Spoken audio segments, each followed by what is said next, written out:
È il 20 giugno, buongiorno, si parte dalla provincia di Padova con la nostra rassegna stampa del TG Plus. Come vedete, la notizia del giorno: bambini con due mamme, la procura impugna gli atti dopo la stretta del governo, ritenute illegittime 33 registrazioni di nascita del comune di Padova.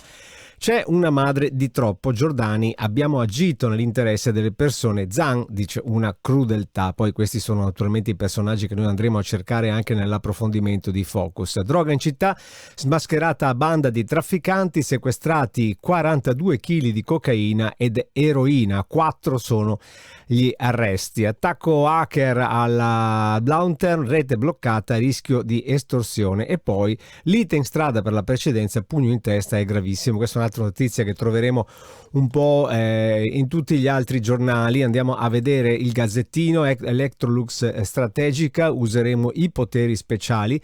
Vedete che anche qui si dà molto spazio a Stop figli con due mamme. È diventata una notizia sì di Padova, ma è diventata a carattere nazionale, quindi se ne parla un po' in tutta l'Italia di una notizia di questa della procura che impugna gli atti di nascita registrati dal 2017. Mifri sarà italiana nella fotonotizia e andrà agli europei. L'atleta congolese otterrà la cittadinanza.